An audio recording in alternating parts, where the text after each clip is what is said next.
Senhoras, senhores, queridas irmãs, queridos irmãos espíritas, caros amigos que nos acompanham através da internet, em especial, excelentíssimo senhor comandante da Escola Preparatória de Cadetes do Ar, dignas autoridades, meus votos de muita paz. Quebrando o protocolo, rogo licença para manter o nosso encontro estando sentado. Tratamento médico de hérnia de disco impõe-me, como cuidado especial, essa postura, graças à recomendação do meu cirurgião. Mas antes de adentrar-me no tema desta noite, gostaria de entecer brevíssimas referências ao nosso muito caro Dr. Juan Danilo Rodrigues Mantilla. Ele é equatoriano, da cidade de Mambato, muito próxima de Quito, a capital do Equador. O nosso amigo é médico de família, especializado em autismo, é homeopata e tem dedicado a sua vida ao labor de atender às necessidades humanas. Em Quito, ele criou o primeiro centro espírita, ao qual deu o melhor dos seus sentimentos, inclusive a criação de uma fundação para atender ao autismo. É médium, escreveu um pequeno livro denominado Notas do Coração, mas também escreveu um livro de terapêutica inspirado nas técnicas de saúde dos índios Quichua, quando esteve ensinando na Universidade de Los Andes. Utilizou-se da velha terapia indígena e fez uma ponte com a terapêutica acadêmica, lançando um livro que se chama Aliana. É uma palavra quichua que significa curar, curar-se, e que já está traduzido ao italiano, ao português, ao alemão, e logo nestes dias sairá também em inglês, finlandês e mais outros idiomas. Tivemos a oportunidade de reencontrar-nos na jornada da evolução. Visitamos Quito, o seu trabalho, e convidamo-lo a conhecer a Mansão do Caminho. Casado, sem filhos e desejando servir na pátria do Evangelho, veio morar conosco há 1 ano, há 13 meses, na Mansão do Caminho, onde atende a crianças com várias dificuldades e desafios. Nós temos aproximadamente 90 crianças que são portadoras de autismo, mas também crianças com outras dificuldades, como atividades perturbadoras, hiperatividade, e ele se vem encarregando do labor. Porém, a qualidade a que ele mais se dedica é a de ser espírita, médium, e também de ser compositor, tocar diversos aparelhos, vários instrumentos musicais. Tem nos acompanhado pelo Brasil, na Europa, pela América do Norte e Central, conhecendo o espiritismo internacional, para todos juntos apresentarmos a grandeza dessa doutrina libertadora, especialmente nos dias agônicos deste momento. Friedrich Nietzsche, o grande filósofo alemão pessimista, asseverava que louco é todo aquele que perdeu tudo, menos o direito de viver. Esta ironia da palavra de Nietzsche provavelmente referia-se a ele próprio, por ser portador de uma depressão com várias recidivas e haver desencarnado no surto de esquizofrenia. Mas esse notável poeta materialista, que ficou célebre através de uma obra, Assim Falava Zaratustra, é um dos primeiros a matar o conceito de Deus.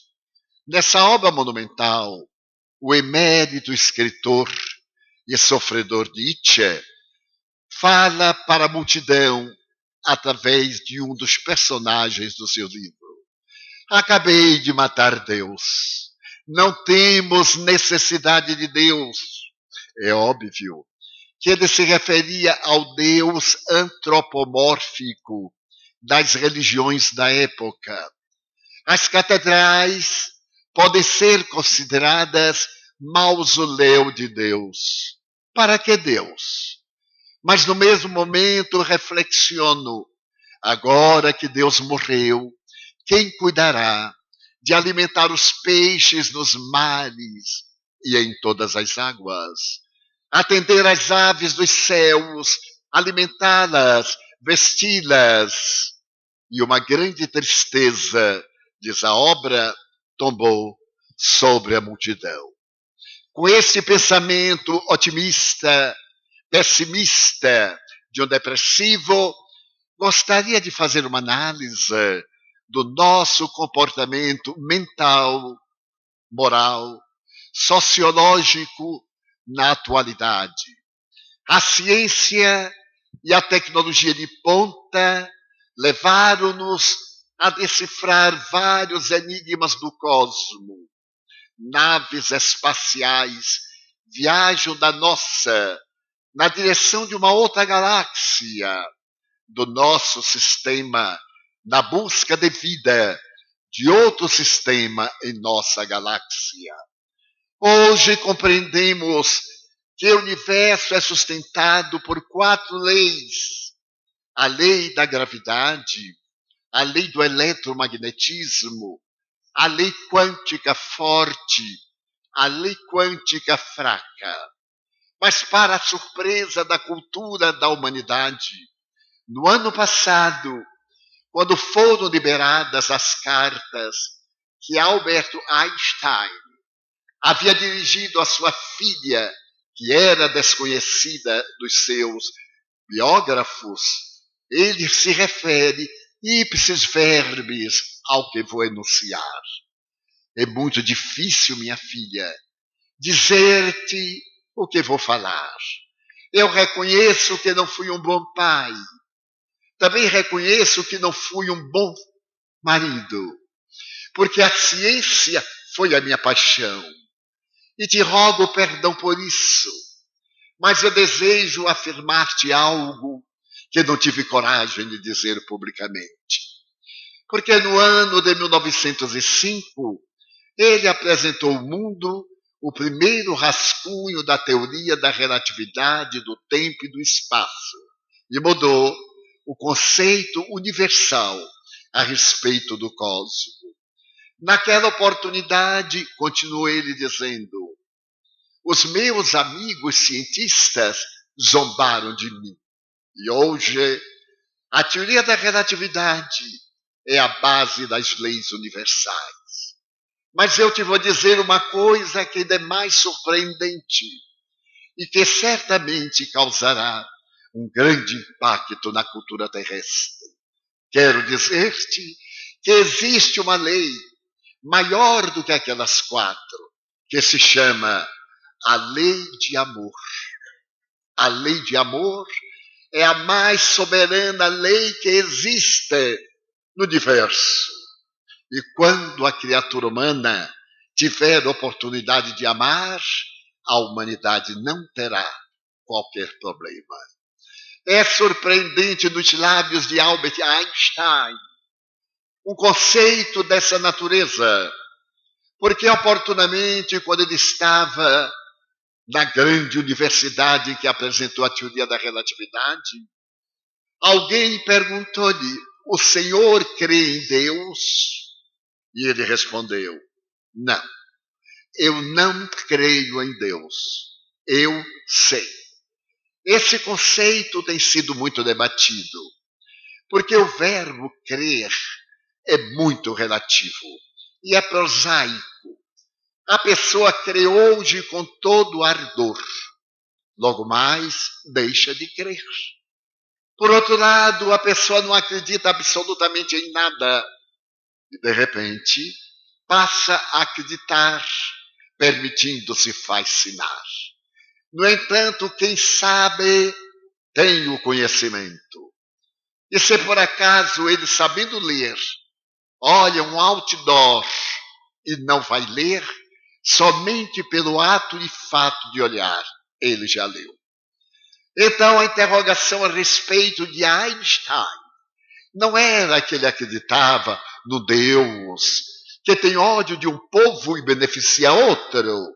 Um Deus que de um pedaço de lama fez a criatura humana com seus 300 bilhões de células, com 100 bilhões de células neurais. Este arquipélago grandioso que é o organismo humano. A esse Deus das velhas tradições, de haver criado o universo em 6 dias e no 7º haver descansado até hoje, como se o trabalho fosse uma maldição, naturalmente ele não acreditava. Mas nesse Deus, que é a causa essencial do universo, a causa primeira, a inteligência suprema que não podemos entender, é óbvio que ele sabia. Porque não existem efeitos sem haverem causas. E a física afirma que ao efeito inteligente corresponde uma causa inteligente. Então o conceito einsteiniano chegou no momento crucial para que a humanidade pudesse entender o macrocosmo. Porém, da mesma forma que este macrocosmo atingiu essa culminância, é óbvio que a doutrina das micropartículas fascina a nossa imaginação. Ainda repetindo Einstein, estamos em um universo de ondas, de mentes, de pensamentos, de ideias, de energia. Tudo aquilo que vemos não é conforme nós vemos. Aliás, a teoria é muito antiga, é de Anaxágoras, filósofo pré-socrático. Nós vivemos no universo energético e as coisas são conforme os átomos nos apresentam. Mas este universo que hoje nos fala somente da energia tem uma característica fascinante. A energia que se resfria torna-se matéria. A matéria que se desagrega volve ao estado de energia. Então, matéria é energia condensada. E energia é matéria desagregada. Tudo que nós vemos, sentimos, percebemos é energia em estados diferentes de vibração. Eu sou do tempo, porque tenho 91 anos de idade, em que o telefone era uma tragédia. Era uma tragédia presa à parede, em que as pessoas gritavam, marcavam horas para poder comunicar-se e não conseguia por causa dos ruídos da estática. Mas agora nós temos um telefone que coloca o mundo onde haja uma antena na minha mão. Na biblioteca de que me utilizo, tem aproximadamente 5.000 livros. E esta semana eu limpei a sala e tirei todos os 5.000 livros, porque aqui tem aproximadamente 500.000 livros, fora tudo que existe no pensamento humano. O problema é saber como movimentar esse teclado virtual. Nós vivemos um momento glorioso que até para nos comunicarmos temos que tomar banho antes. Porque quando nós ligamos o WhatsApp para alguém e a pessoa aparece, se ela não tiver tomado banho antes, será um desastre. Então o mundo se tornou apenas algo manipulável que nós carregamos no bolso. Eu gostaria de confessar que lutei tenazmente contra o computador, porque eu fui datilógrafo durante 70 anos. E era datilógrafo de apólice de seguro de vida. Com toda a modéstia, eu era um excelente datilógrafo, porque na apólice não pode ter erro, não pode ter rasura. Quando então, a minha vida sofreu uma alteração terrível. Um amigo levou à minha casa um computador, daqueles dinossauros, os primeiros. E então ele me disse: Divaldo, você ainda está usando a máquina datilográfica? Sim, elétrica. Havia uma bola com letras que variavam de tamanho. E ainda usava papel carbono para emendar qualquer palavra. E ele sorriu superior a mim e disse: mas você não conhece o computador? Eu disse: já ouvi falar, mas deve ser uma coisa muito antipática. E disse: veja como é antipático. Você erra uma letra, tem que colocar o carbono, tem que ir limpando com a borracha, as 5 cópias. Eu erro aqui, emendo sem fazer nada. Eu disse: não é possível. Emende para eu ver. Eu disse: mas isso não é nada. Eu transponho uma frase daqui para ali, mudo de cima para baixo, intercalo, e já estou conseguindo até escrever em português e sair em inglês. Eu digo: é completamente um psicopata. E naturalmente criei uma reação tremenda ao computador. Mas aí eu dei uma olhada fraterna e ele parecia um pouco com a máquina datilográfica. A máquina datilográfica é a avó do computador, porque o teclado é o mesmo. Então, para mim foi uma beleza, eu tive a maior facilidade. Mas à medida que eu me fui empenhando no computador, eu vi que ele é absolutamente demoníaco, principalmente para quem tem mais de 50 anos, que vai desencarnar sem aprender. Porque ele foi feito para esta geração de rebeldes que já nasce aos 3 anos fazendo computação. Eu tenho um amigo da minha idade. Ele nega, mas é da minha idade. E ele também passou a trabalhar no computador.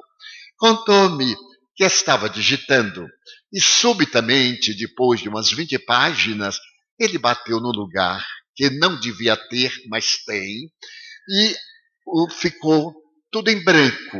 Ele ficou desesperado. Então ele mexeu aqui e acolá e nada voltou ao normal. Ele então chamou o neto de 6 anos. E veio o netinho e ele perguntou: meu filho, o que é que aconteceu com esse demônio? O menino disse: vô, é fácil. Chip, Dell e tal, tudo voltou. E ele olhou para o filho, o neto. O neto sorriu para ele e foi brincar. Ele disse: eu devo estar no estado de alienação mental, porque meu neto fazer isto comigo. E continuou, mas o computador estava de mau humor, porque tem dia que ele está com mau humor que ninguém suporta. E o meu amigo tornou bater na tecla que não devia ter, mas tem, e tudo ficou em branco. Ele teve vontade de chutar o computador. Mas era uma coisa muito grave. Ele chamou o neto. O neto já veio irritado: mas vô, meu filho, o que é que aconteceu aqui? Olha, vô, este dedo aqui e aqui, e tudo volta. Tudo voltou. Então o netinho fez uma pergunta: vô, como é que você vivia antes de eu nascer? Então a ciência deu-nos o macro, o micro, mas não nos deu felicidade. Não conseguiu fazer que o nosso sentimento de alegria pudesse cantar uma balada de tranquilidade nestes dias gloriosos de ciência e de tormento da criatura humana. Nunca houve na Terra tanto conflito. Nunca houve tanta solidão. Nunca houve tanta depressão. Depois que as doutrinas psicológicas chegaram à quarta força, por volta de 1975, a chamada psicologia transpessoal, as criaturas humanas, a cada dia, mergulhamos no abismo tremendo da depressão. E neste momento, a Organização Mundial de Saúde assevera que existem 360 milhões de pessoas depressivas crônicas na humanidade, fora aquelas que ainda não foram diagnosticadas. E ainda afirma a Organização Mundial de Saúde que no ano 2025, a primeira causa mortes não será das enfermidades cardiovasculares nem do câncer, será pela depressão, isto é, o suicídio. Então perguntamos, o que aconteceu com a humanidade? Nós atingimos as estrelas, viajamos com a velocidade do som, estamos desenhando aparelhos que irão conseguir ultrapassar a lei da gravidade universal, mas não tivemos coragem de viajar para dentro. Quando esteve no Brasil, o astronauta da Apolo 13, que alunizou e que trouxe para a Terra rochas lunares, ele na cidade de São Paulo, visitado pela imprensa, perguntaram-lhe, o que é que você teve mais medo? Você teve medo quando saiu de Cabo Cañaveral para poder chegar à Lua? Ele disse, não. Porque eu estava sob controle dos computadores de Houston. Tudo estava tão perfeito que era uma viagem como outra qualquer. Mas eu tenho muito medo de atravessar uma rua de São Paulo para não ser atropelado. Porque o ser humano que dirige os veículos perdeu o endereço de si mesmo e colocou no lugar o vazio existencial. A maioria de nós é vítima deste vazio existencial e pergunta, que é a vida? Para que viver? Qual a razão da dor, da morte, da miséria, do poder, das glórias terrestres e do vazio que nos invade particularmente? A depressão é hoje uma pandemia. Foi publicado nos Estados Unidos, algo recentemente, 10 anos, um livro chamado O Demônio do Meio-Dia. O seu autor é um grande periodista do New York Times. E ele então assevera que para a depressão existem a cura clássica, acadêmica, homeopática, mas existem 200 aproximadas curas que participam da cura central. E a depressão continua vencendo os indivíduos, ele inclusive. Então ele diz o seguinte, a depressão é tão perversa que se nós contarmos 10 pessoas, 3 já foram depressivas, 3 serão depressivas, 3 estão depressivas. E aquele que sobrar vai ter um choque tão grande que vai ficar depressivo também. Então a depressão é hoje uma problemática que nos merece elevadas considerações. Não é uma doença, como muitos pensam, é um transtorno da afetividade bipolar. Mas tampouco é uma doença ou um distúrbio muito próprio. Se nós remontarmos à Bíblia, notaremos que o rei Saul era um depressivo bipolar. E ele consegue ter as suas dores diminuídas graças ao Davi, que apresenta os salmos. E é a primeira experiência musicoterapêutica da humanidade. Os salmos de Davi são uma canção que acalmava o rei Saul dos surtos que o tornava furioso ou da melancolia que o tornava um desventurado. Se nós consultarmos a obra de Homero, de 700 anos antes de Cristo, nós vamos encontrar um personagem que é colocado na Odisseia como portador de uma profunda melancolia. A depressão é uma palavra portuguesa que se deriva do latim deprimere, porque é uma forma de puxar para baixo. Todo indivíduo depressivo sente um impulso de atração para baixo, para o nada, para o vazio existencial. A depressão pode ser considerada como uma planta parasita.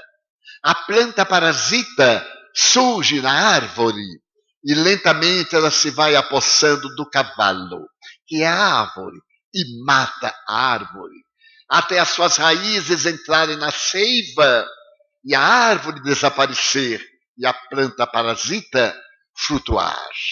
Mas se nós examinarmos do ponto de vista psiquiátrico a depressão, vamos encontrar em Hipócrates, o grande pai da medicina grega, a ideia de que toda a humanidade era vítima de 4 fatores e todas as doenças se derivavam desses fatores que nos caracterizavam: da bilis negra, pecado de Adão e Eva, da bilis amarela, do sangue e da fleuma. Então nós temos o indivíduo sanguíneo, nós temos o indivíduo irritado. Tudo isso derivado de alguns órgãos nossos, do fígado, do coração, do pulmão, do intestino. E toda a ciência médica está dentro desses 4 postulados.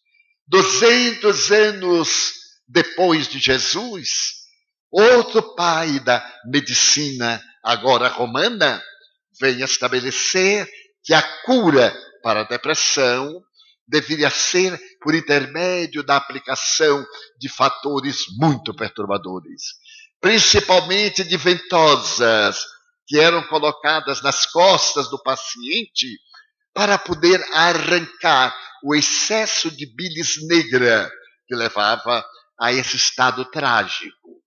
E na história da psiquiatria, a partir do século II depois de Cristo, a humanidade passou a viver a grande noite medieval, que durou 1000 anos.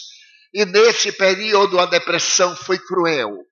No século XIV, por exemplo, a depressão foi tão familiar que a Igreja Católica passou a considerá-la como pecado capital. A tristeza que tomava conta dos sacerdotes e das monjas, e logo depois a intervenção satânica que os infelicitava. No estudo da medicina grega, Sócrates, Platão referem-se à depressão com o nome de melancolia. É o termo antigo a respeito da depressão. E nós poderemos observar essa melancolia mesmo no pai da grande mensagem filosófica, que é Sócrates. Mas também o ardor deste homem sofista, que estabeleceu a linha mestra do pensamento filosófico antes e depois dele. Mas à medida em que a humanidade se foi cada vez mais decompondo nos processos da ignorância medieval, tentou-se estabelecer uma terapêutica. E a primeira terapêutica foi baseada no choque. O indivíduo portador de melancolia somente ficará bom se tomar um choque. Então se teve a ideia de atirá-lo num poço cheio d'água. E pegava o paciente e jogava, como também os esquizofrênicos. E era uma terapêutica fascinante, porque quem não morria da queda, morria afogado. Mais tarde percebeu-se que era necessário apavorá-lo muito mais, e colocaram serpentes. E o resultado foi mais surpreendente, porque não escapava ninguém. Quem não morria da queda, não morria afogado, morria picado pelas serpentes. Chegamos então ao século XVII. quando a ciência se separou da religião. Graças a Lord Bacon, aos grandes pensadores que estabeleceram que era impossível realizar o empirismo científico diante da religião que apresenta uma fé cega. Houve a ruptura. A ciência foi investigar, a religião manteve os seus postulados. E chegamos ao século XVIII. No século XVIII se descobriu que o cérebro humano era muito mais complexo do que se pensava. Porque se pensava que o cérebro era o órgão do amor. E logo depois se passou a dizer que não era mais o cérebro, era o coração. O coração era o órgão do amor. Jesus muitas vezes diz que haja paz em vosso coração. E muitas vezes ele disse que o coração é a base da vida, em uma apresentação naturalmente simulada. Mas a ciência também pensava, a ponto de dizer que nós pensamos pelo fígado. E eu verifiquei que a ciência tem razão, principalmente para com as mulheres. As mulheres, quando estão irritadas, põem a mão no fígado e então tem mais lucidez. Aí elas brigam com muita facilidade. Mas a ciência foi evoluindo e por volta do século XIX, o século das luzes, se pôde, através da frenologia, perceber-se que o cérebro é essa massa de natureza pardo acinzentada, com um corpo canoso dividido em duas partes, onde se encontram registrados nos lobos todas as manifestações da vida. E lentamente ele passou a ser decodificado. Broca, Paul Pierre Broca, estabeleceu que nós não falamos na garganta, como ainda pensamos. Nós falamos no cérebro, na terceira circunvolução frontal esquerda. Lentamente se percebeu que a nossa inteligência está nas células superpiramidais. Também se percebeu que uma glândula, a pineal, que está na base do cérebro, é responsável por valores da sexualidade. Também por produzir a substância, a melatonina ou a melanina, que vai trazer para nós a coloração da epiderme. E por volta de 1990, 2000, a ciência médica estabeleceu que aquela era a década do cérebro, porque se pôde entender 99,99% de todas as funções cerebrais. E se percebeu que não é o cérebro que gera o pensamento. O cérebro é o mais notável computador que decodifica o pensamento. O pensamento é extracerebral. É uma função de uma energia que aciona o computador cerebral. O melhor computador não pode realizar as suas funções sem o agente que é o digitador. O cérebro não pode funcionar sem o espírito que o acompanha. Chame-se espírito, alma, psique, mente, natureza, pouco importa o nome. Mas o ser que precede ao berço e que sucede ao túmulo, como veio provar uma ciência especial que nasceu no dia 18 de abril de 1857 e recebeu o nome de Espiritismo. O seu apresentador, Hippolyte Léon Denis Arrivaio, cognominado Allan Kardec, estabeleceu que o Espiritismo é uma ciência que estuda a origem, a natureza, o destino dos espíritos e as relações que existem entre o mundo corporal e o mundo espiritual. Nascia uma ciência para explicar quem é o homem, de onde veio, para onde vai, porque sofre, qual é a finalidade da vida.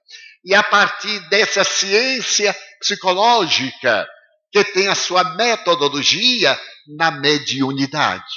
O laboratório dessa ciência é a faculdade mediúnica, de que todas as criaturas somos dotados. Da mesma forma que todos nós temos inteligência, mas a nossa inteligência varia desde a imbecilidade até a genialidade.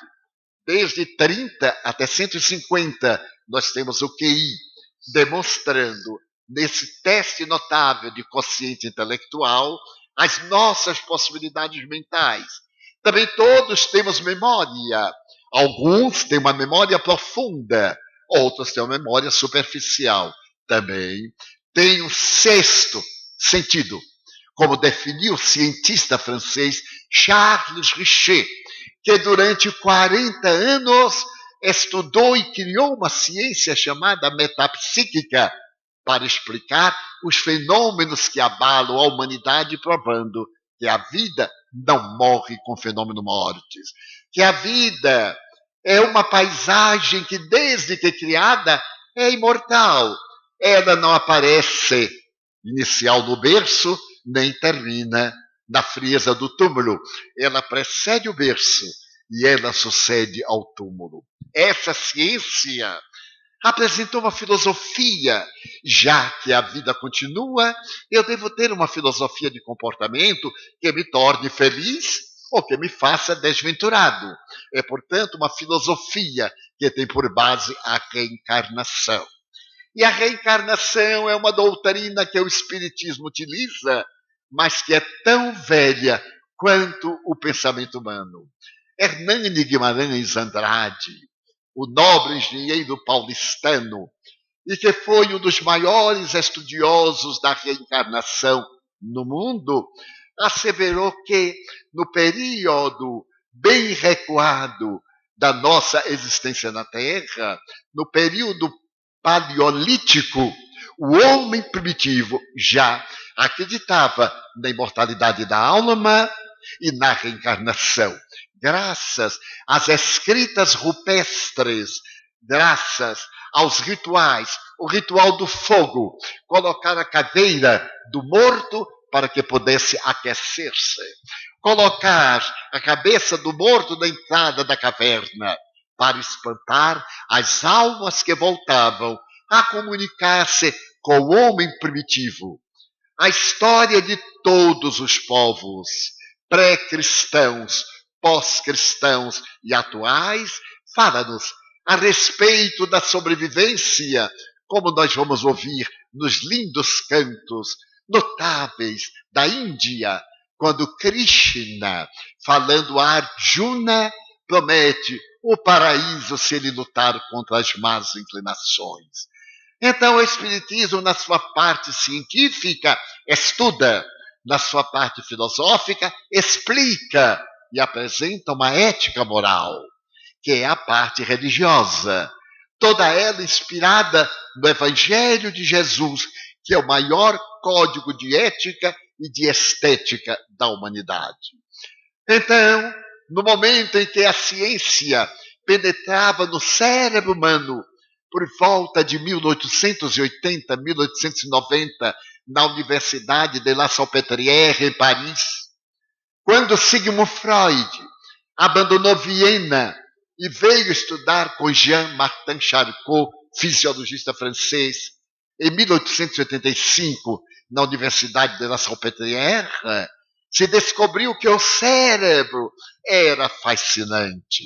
Ele tinha uma parte ativa, que se deu o nome de consciência, mas ele guardava lembranças, e se descobriu que essa parte superficial, consciência, estava sobre um porão, onde estavam guardadas as memórias recentes, e se lhe deu o nome de subconsciente.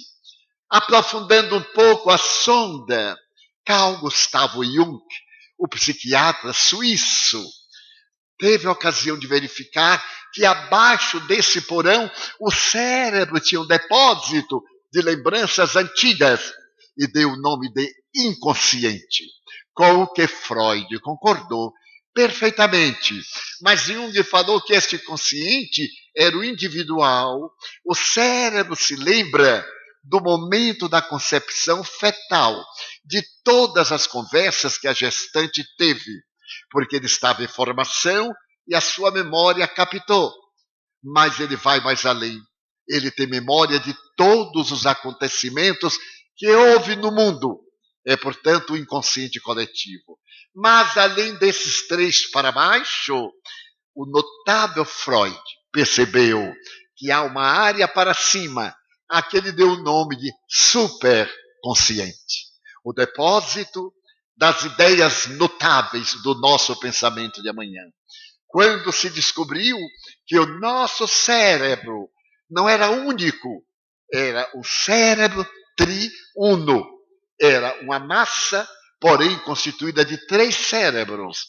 O primeiro cérebro, o cérebro réptil, o cérebro dos répteis, o cérebro da localização. Normalmente os felinos, por onde passam, derramam um pouco de urina, estão marcando território. Então esse território lhes pertence. Aí está a primeira manifestação de um subconsciente. Mas à medida em que a face do homem primitivo foi permitindo que a testa crescesse e o queixo do primatas recuasse, se descobriu que havia um outro cérebro, o cérebro mamífero, em que nós temos as emoções, encarregado das nossas memórias nobres. Até que de repente descobriu-se que nós temos uma terceira camada cerebral, o neocórtex, a camada sublime da vida, que nos faz seres inteligentes, que nos dão oportunidades, essa camada última, com as outras, de ser indivíduos pensantes. Mas em toda essa argamassa, nós vamos ter as lembranças que estão denominadas como os atos negativos que praticamos, a culpa. E todos nós temos culpa. Então vemos uma pessoa tímida, é um problema de culpa no inconsciente. Vemos uma pessoa intrépida, é um problema de culpa. Ele deseja provar a alguém, numa fantasia mental, que ele não é o que parece, ele é muito melhor. E todos nós, com esta culpa inconsciente, fazemos a nossa mente vazia e atormentada. Nascem os conflitos. E é neste oceano de conflitos, desde o narcisismo, a beleza. Eu observo, por exemplo, as sutilezas do narcisismo quando entro no elevador. Toda vez que eu entro em elevador, sempre o elevador tem no fundo um espelho. Cada um de nós tem uma expressão narcisista. A gente olha, as mulheres, a primeira coisa que faz é ajeitar o cabelo. Porque a coisa mais importante para uma mulher é o cabelo. Não tenho dúvida. A mulher ama, vai ao salão, faz um penteado lindo como agora. Quanto mais espalhado o cabelo parecendo uma vassoura, melhor. E quando, para estar linda, ao encontrar o namorado, e quando encontra o namorado que vai acariciar, ela diz, cuidado, não desmanche o meu cabelo. É mais importante do que o namorado.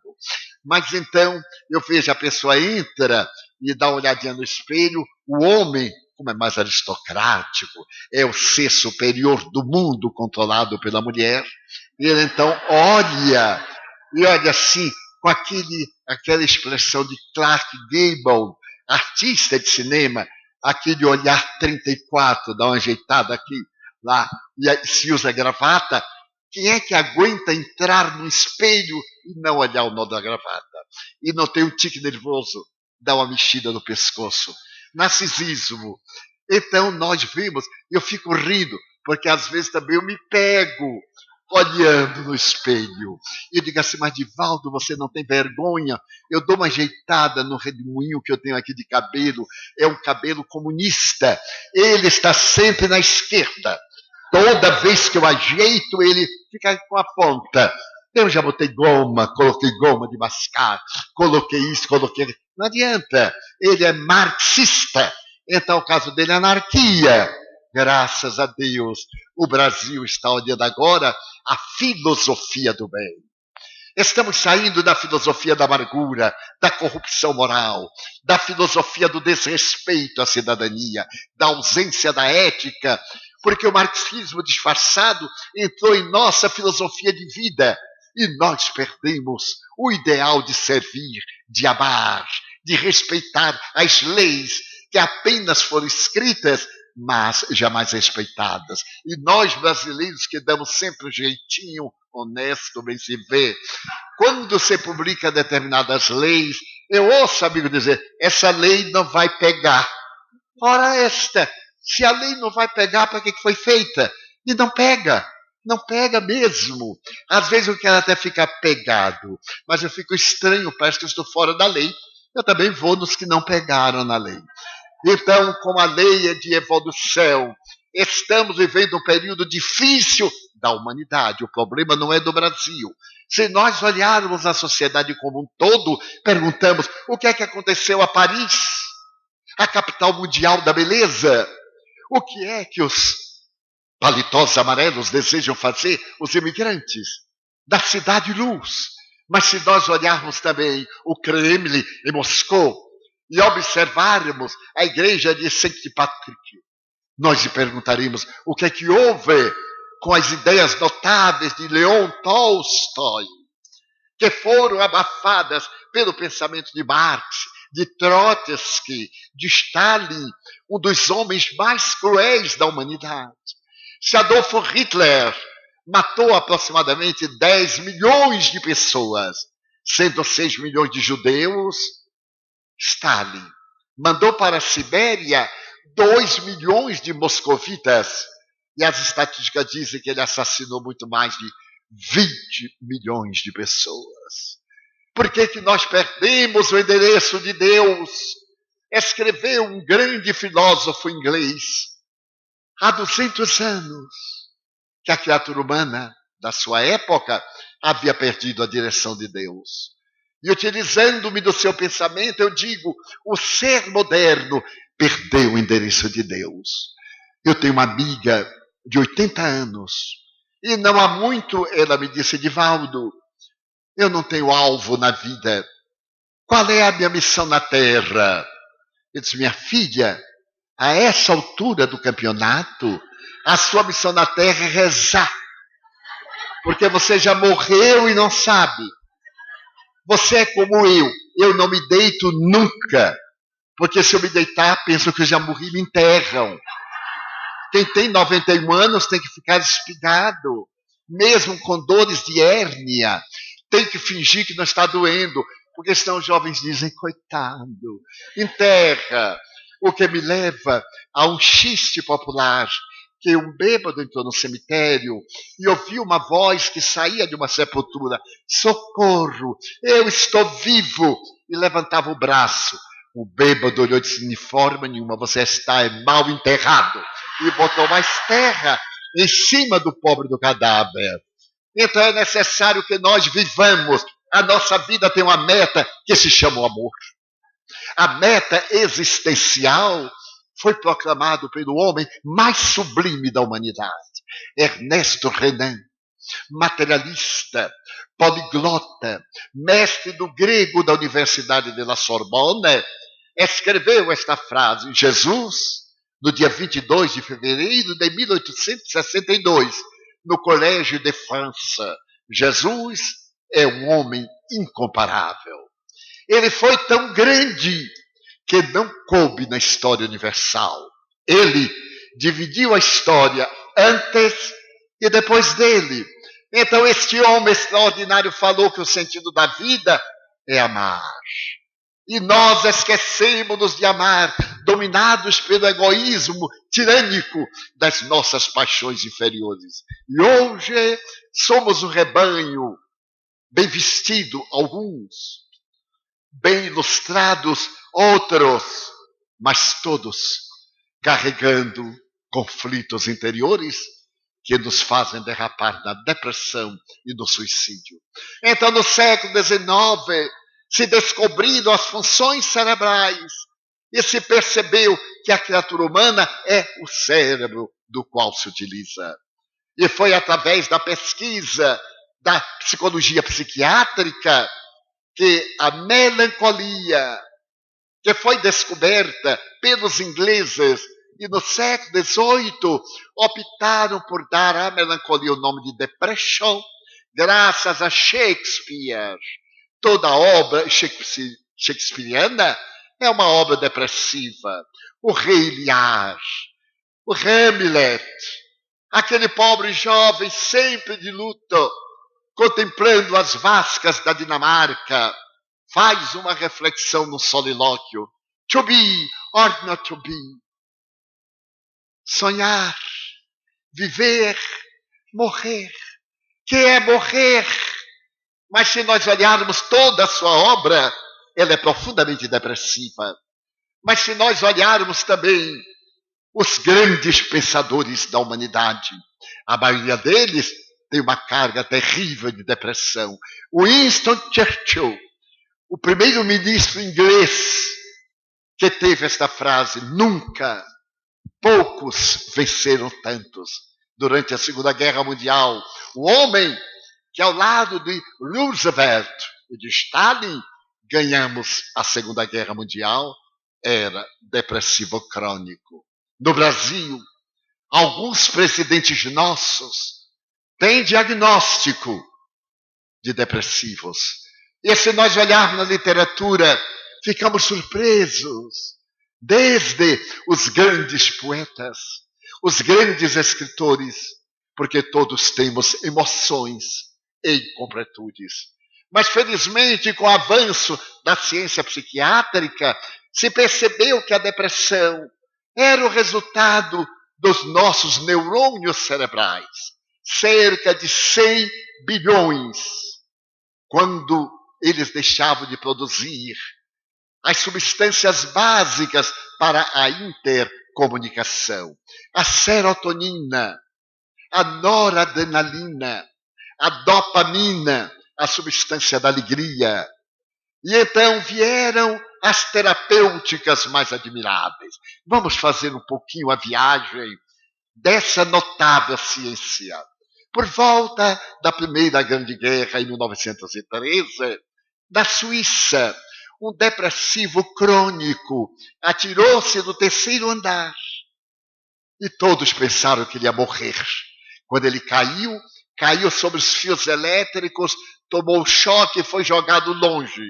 Não morreu, ficou bom da depressão. Então os médicos disseram: nossa, a eletricidade cura a depressão. Em Berlim, uma mulher que era depressiva e não tomava banho, foi a primeira hippie, foi levada à força a uma banheira. E ela esperneou tanto que bateu a cabeça na borda da banheira e fez uma concussão cerebral. Foi considerada morta. Colocaram-na em velório e ao terceiro dia, quando iam sepultá-la, ela acordou e fez uma pergunta sensata: onde está o meu marido? Claro que todo mundo saiu correndo, porque ela estava morta. Então se notou que concussão cerebral, quando não mata, cura a depressão. Ainda no sanatório psiquiátrico de Berlim, o psicopata depressivo rasgou os lençóis, fez uma corda e tentou enforcar-se. Quando ele estava debatendo-se, um guarda viu, cortou a corda. Ele não morreu, ficou bom da depressão. Então, os cientistas notaram: concussão cerebral, choque elétrico, enforcamento, havia uma coisa comum: desoxigenação cerebral. É que vale dizer que o cérebro ficou sem oxigenação por algum tempo. Então eles começaram a pensar: se nós descobríssemos uma substância que pudesse produzir a desoxigenação cerebral, a anóxia, nós curaríamos a depressão. Então, um jovem médico americano em Viena começou a aplicar choque de insulina, metrazol, em que o cérebro produzia a anóxia. E começou a curar pacientes de depressão, inclusive Nijinsky, o grande bailarino soviético. Mas a depressão voltava. E se começou a compreender que a dificuldade era saber em que dose Mais tarde, um outro notável psiquiatra percebeu que o esquizofrênico, assim como o portador de histeria, de epilepsia, não tinha depressão. Mas por que será que aquele que era portador de epilepsia não tinha depressão? Porque quando ele tinha a crise, o cérebro ficava sem oxigênio. Então se começou a fazer as aplicações da eletricidade. Os anos 50, eletrochoque. Curava, mas o eletrochoque perturbava o sistema nervoso central. Agora se está usando especificamente para depressão crônica. Então surgiram os barbitúricos, aqueles produtos de faixa negra, que envolvem o neurônio e obrigam o neurônio a produzir a substância, o hormônio de pequena dose que mantém o nosso equilíbrio. Quando nós vemos uma pessoa alegre como eu, é uma pessoa que tem muita dopamina. Então dizia Carlos Gustavo Jung, o introvertido, ele tem pouca dopamina. E naturalmente ele tem uma vida mais curta do que o extrovertido. Quem quiser viver muito, sorria. Porque ao sorrir, ele produz uma substância na língua. E essa substância que trabalha para a digestão, a imunoglobulina, dá-lhe alegria. E quem desejar ter um rosto alegre, suave, sem rugas, não vá atrás de silicone, sorria. Seja uma pessoa jovial, porque para sorrir bastam 2 músculos, o risóris e o seu parceiro. Mas quando ele fez, ele mexe 8 músculos. Aí envelhece. Faz pé de galinha, pé de pato, pé de peru, tudo do rosto. Então a verdadeira felicidade é o amor, é a meta, pregou Jesus. E hoje a depressão, quando anunciada logo nos primeiros sintomas, a perda de apetite, a dificuldade do primeiro sono, a dificuldade de levantar-se pela manhã. Eu não vou dizer todos os sintomas, porque senão metade do povo aqui não sai. Porque metade tem esses sintomas. São 20 sintomas que desenham um quadro depressivo. Mas todos nós temos rápidas fases depressivas. Porque a tristeza faz parte da vida. E nem toda tristeza é depressão. Alguém é grosseiro comigo, eu fico triste. É um fenômeno emocional saudável. A tristeza é par de saúde, porque nos dá a medida da alegria. A depressão é quando a tristeza se prolonga. Freud costumava dizer que o luto, a morte de um ser querido, leva à depressão. Nós podemos prantear o nosso morto até 3 semanas. Se formos além de 4, já estamos no transtorno depressivo. Então nós teremos que, primeiro, reconhecer que estamos com depressão, mas que nós não somos depressivos, estamos com. Estamos é transitório. Quem é depressivo não tem jeito. Quem está depressivo fica bom, porque deixa de ser depressivo. É um jogo de palavras. E se procurarmos o psicólogo e formos ao especialista, se for, por exemplo, um problema de ordem sexual, que é um dos fatores, como dizia Freud, a libido é a grande inimiga da criatura humana. As frustrações sexuais, que não irei aqui declinar. Então, nós vamos procurar um psicanalista. Se é de natureza emocional, vamos procurar um psicoterapeuta. Mas se ela é profunda, vamos procurar um psiquiatra. E não achar que nós somos loucos, porque nós, latino-americanos e brasileiros especialmente, temos horror a psiquiatra, a psicólogo, a psicanalista. Nós atendemos como espíritas a muita gente. E às vezes vem um paciente que eu vejo que está com depressão. E posso fazer o diagnóstico. Então eu digo suavemente, olha, procure um psicólogo. Mas, Divaldo, você acha que eu estou maluco? Eu digo, não, mas vai ficar. Então, antes de ficar, procure a terapia. Esses cientistas entendem do nosso cérebro como Um pulmologista entende do pulmão, como qualquer outro especialista entende do órgão. A depressão é curável. Mas se não cuidarmos, teremos recidiva. Ela volta. Temos que fazer o tratamento até o fim. O brasileiro, quando melhora, agora já estou ótimo. Não está ótimo. O remédio tem o efeito retar. Então ele continua. Quando passar o efeito, tem a repetição. Na terceira repetição, crônica. Não fica bom. Mas há uma questão fundamental. Será que toda depressão é de natureza orgânica? A psiquiatria diz que há 2 fatores. Esses 2 fatores são a hereditariedade, são as doenças infecto-contagiosas, as sequelas das doenças infecto-contagiosas. Então, são fatores endógenos, internos. E existem os fatores externos, que são chamados eventos de vida, contrariedades, frustrações, angústias, golpes emocionais. Castração emocional levam-nos a depressões. Então nós temos aí os fatores científicos, mas há um fator que o Espiritismo pôde identificar, as obsessões. Porque sendo todos nós médiuns, como eu falei no começo, e existindo a vida imortal, aqueles a quem nós prejudicamos e não têm o valor moral de perdoar-nos, entram em contato psíquico conosco. De início, psicológico, de natureza telepática, depois a monoideia, porque todos nós somos polideístas, pensamos muita coisa de uma vez. A psicologia diz que nós temos 95 mil pensamentos por dia, sendo que 90 mil são pensamentos triviais, repetitivos. Então eu fico pensando como é que contaram quantos pensamentos nós temos.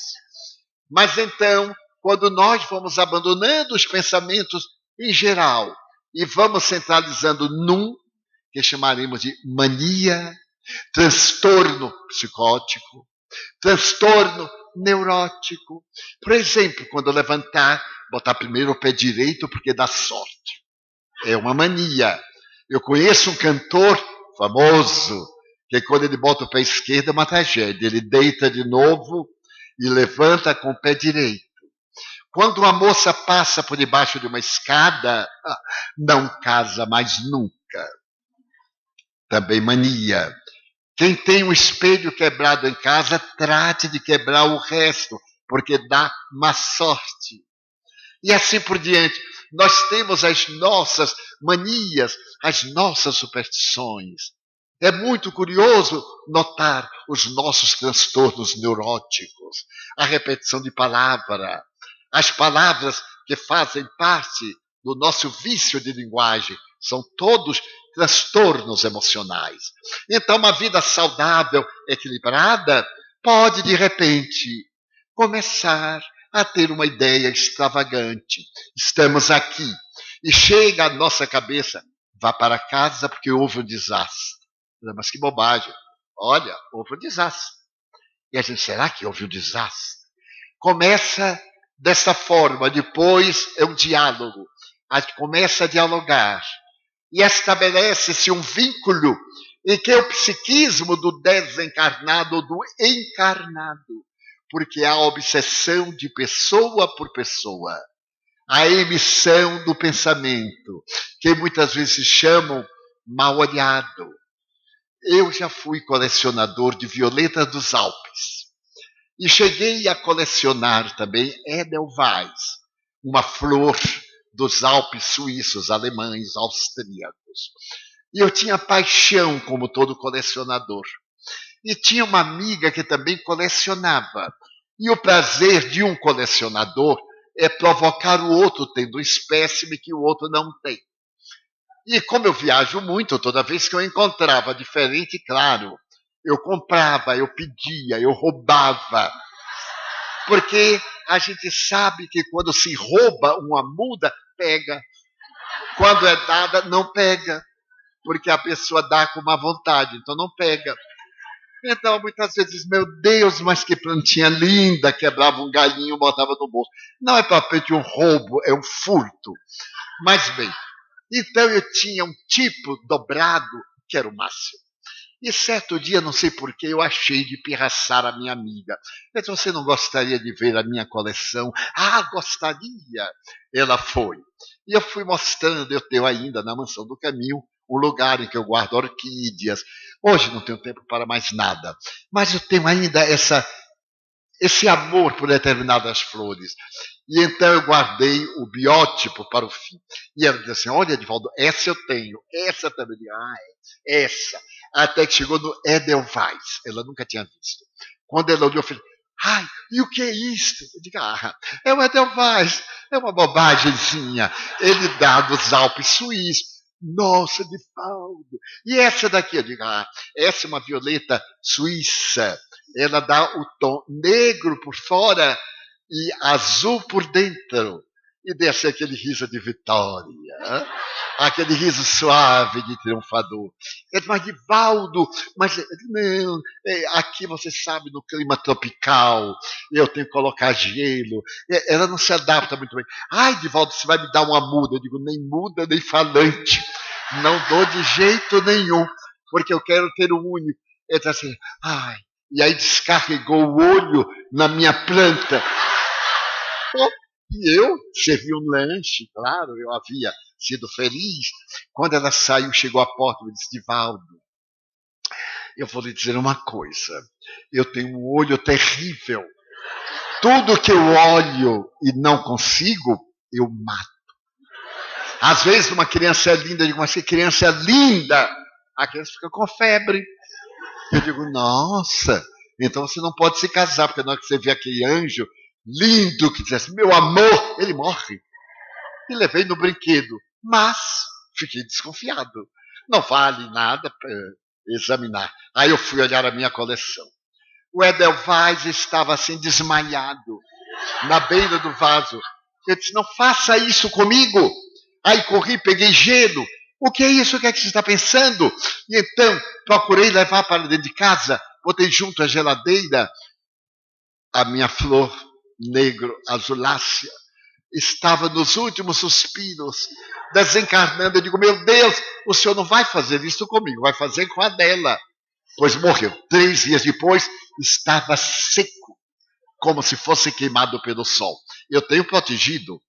Eu digo, mas não é possível, Pai Nosso, ela me paga. Praga eu não rogo, mas o sol há de... Bom, nem vou dizer já. Eu não tenho mal olhado, eu tenho bom olho, mas eu vou olhar tanto, com tanto prazer, que alguma há de morrer, pelo menos em compensação. Então eu telefonei para minha amiga. E eu disse assim, olá, fulana, uns 4 dias depois, com mágoa. Mas por fora, não, olá, fulana, como vai? Essa foi a Violeta que morreu, não foi? Eu disse, nossa, como você sabe. Eu disse assim, Edivaldo, eu não tenho culpa. Eu disse, olha, eu quero conversar com você. Não é o seu olho. Venha conversar comigo, ela veio. Então eu conversei, eu digo, minha filha, é sua emissão mental. Você tem inveja, você mata inconscientemente. Ela é portadora de uma energia poderosa, mal conduzida. A energia é neutra. A eletricidade aqui está nos iluminando. Mas uma alta carga de 220 pode nos matar. Ela é neutra. O pensamento é neutro. É necessário dar-lhe a direção do amor para que ele possa iluminar o mundo. E então, eduquei-a, lhe ensinei umas técnicas de concentração, umas técnicas de meditação. E ela se tornou passista, revelando-se uma notável portadora da mediunidade de cura para cânceres em forma de feridas e ranceníase. Até desencarnar, era uma especialista. Ela aplicava um passe em uma ferida, principalmente quando era um problema de artérias, daqueles que não cicatrizam nas veias. E a gente podia ficar olhando que notava a mudança no dia seguinte, a cicatrização. O poder mental. Então, a depressão se dá em nós porque cultivamos o pessimismo. Damos lugar à amargura. Antídoto. Ore. Ore a Deus.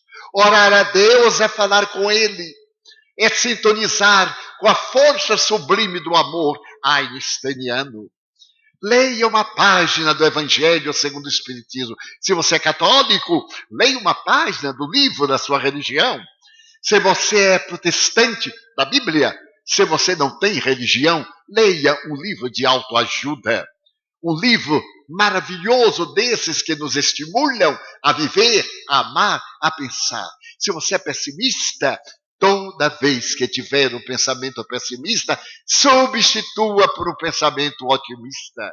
Já que nós não podemos ficar sem pensar, pensemos do lado positivo. E nós conseguiremos a saúde integral. E iremos agora fazer parte do rol dos que estamos mudando a estrutura da Terra. Estamos entrando no período do mundo de regeneração. Estamos saindo do mundo de provas, do mundo de expiações, para uma era de paz, para uma era de felicidade, e que a criatura humana vai encontrar o psiquismo de Cristo na face do nosso irmão. Então a depressão vai ceder lugar à alegria de viver. Vamos procurar superar as nossas más inclinações, conforme assevera Allan Kardec. Se alguém não gosta de nós, o problema é dele. Quando alguém não gosta de mim, eu fico contente, porque toda vez que ele me veja, ele vai ter dor de cabeça, porque é ele que não gosta de mim. E lembrem-se desta frase: todos nós, sem exceção, temos inimigos. Todos. Porque há pessoas que nos invejam, há pessoas que nos caluniam, porque não conseguem competir conosco. São as falhas do caráter, do processo evolutivo das más inclinações. Mas então, nunca devolvamos porque nós descemos. Se alguém por acaso não gosta de mim, eu sempre digo o problema dele. Eu tenho um amigo argentino que ele é muito curioso. Afinal de contas, eu não sou dólar, que todo mundo gosta. Nem tanto, os ingleses não gostam do dólar, é o pound. Os suíços não gostam do dólar, é o franco suíço. Mas todo mundo gosta de uma moeda. Então nós devemos ter a preocupação de nós gostarmos. Eu tenho um inimigo como todo mundo público, mas não sou inimigo de ninguém. Não tenho inimigo. Posso olhar para o rosto da pessoa e sentir compaixão, porque o inimigo é alguém que está de mal consigo próprio. Então ele está amargurado, ele é um doente, ele não consegue compreender como é que eu sou feliz e ele não. Então ele descarrega a bilis daquela situação que me referi no começo, ele é bilioso, descarrega. Hoje, a internet nos fala daqueles indivíduos que têm a tendência de brigar. Qualquer assunto que vem na internet, ele briga, ele protesta, ele está contra. É uma problemática patológica, ele é um doente. Então nós somos os mensageiros da alegria, porque nós encontramos em Jesus não o homem teológico, mas o psicoterapêutico, psicoterapeuta. Ninguém chega à minha idade sem ter tido problemas, e muitos problemas.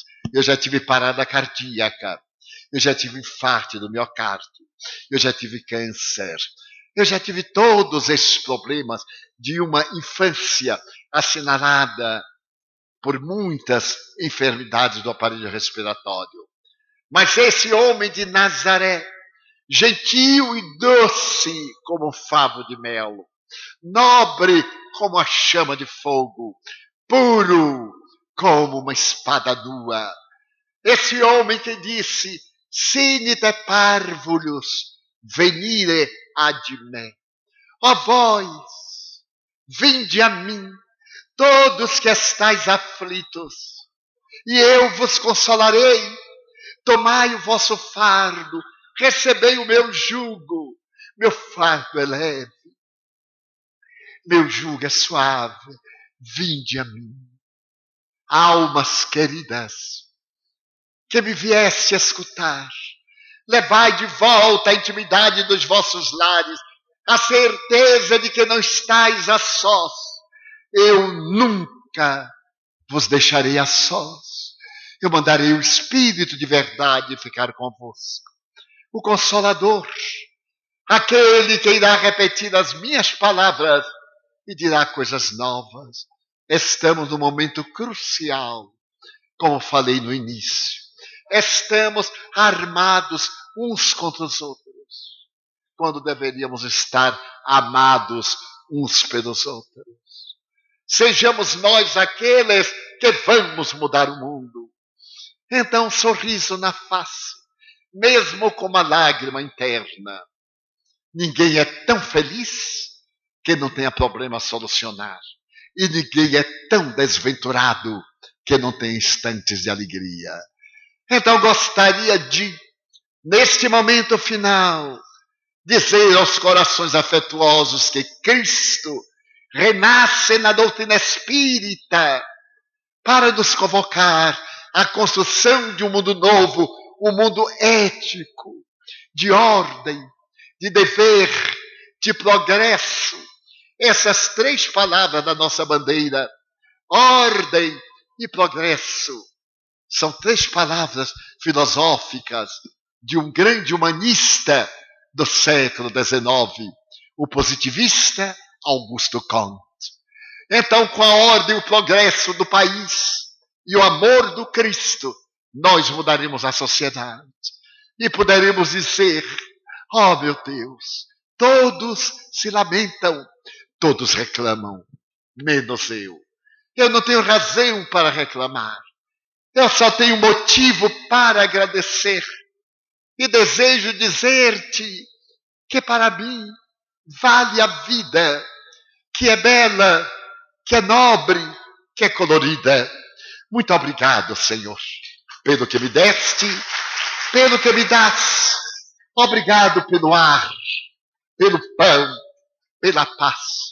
Obrigado pela beleza que os meus olhos veem no altar da natureza. Olhos que veem o céu, a terra e o mar, que acompanham a ave ligeira que voa fagueira pelo céu de anil e a terra verde salpicada de flores em tonalidades mil. Muito obrigado, Senhor, porque eu posso ver meu amor, mas diante da minha visão eu encontro os cegos que se debatem na escuridão, que tropeçam na multidão, que choram na solidão. Por eles eu oro, a ti eu imploro comiseração, porque eu sei que depois desta lida na outra vida, eles também enxergarão. Muito obrigado, Senhor, pelos ouvidos meus, que me foram dados por Deus, ouvidos que ouvem o tamborilar da chuva no telheiro, a melodia do vento nos ramos do olmeiro, as lágrimas que choram, os olhos do mundo inteiro. Pela minha faculdade de amar, de escutar, eu contemplo os surdos que andam na desesperação e por eles eu faço uma oração. Eu sei que depois desta dor eles escutarão. Muito obrigado pela minha voz, pela sua voz, pela voz que ama, pela voz que ensina, pela voz que canta, pela voz que legisla, pela voz que o teu nome pronuncia com doce unção. Mas eu descubro na terra os que sofrem de afasia. Eles não falam de noite, eles não cantam de dia.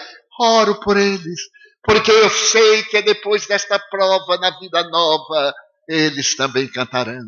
Muito obrigado pelas minhas mãos, mãos que aram, mãos que semeiam, mãos que agasalham, mãos de ternura, mãos que libertam da amargura, mãos que seguram mãos, mãos de psicografias, mãos de cirurgias, mãos de sinfonias, mãos de poesias, mãos que atendem a dor, o desamor, mãos que nos braços acariciam um filho de um corpo alheio sem receio, e pelos pés que me levam a andar sem reclamar, Muito obrigado, Senhor, porque eu posso caminhar diante do meu corpo perfeito. Eu te quero rogar, porque eu vejo na terra aleijados, amputados, marcados, paralisados, que não se podem movimentar. Eu oro por eles, porque eu sei que depois desta reencarnação, eles voltarão e também bailarão. Muito obrigado, por fim, pelo meu lar. É tão maravilhoso ter um lar. Não é importante se este lar é uma mansão, é uma favela, é uma tapera, é um ninho, é um bangalô, é um duplex, seja o que for. Mas que dentro dele exista a figura do amor. Amor de mãe ou de pai, de mulher ou de marido, de parceiro ou de irmão, de amigo que nos dê a mão. Pelo menos a presença de um gato ou de um cão, porque não pode haver nada mais terrível do que a solidão. Mas se eu não tiver a ninguém para me amar, nem um teto para me agradar, nem uma cama para repousar, nem aí reclamarei. Pelo contrário, eu direi: obrigado, Senhor, porque eu nasci. Obrigado, Senhor, porque eu creio em Ti. Pelo Teu amor, obrigado, Senhor, pela Sua atenção. Muito obrigado, senhores.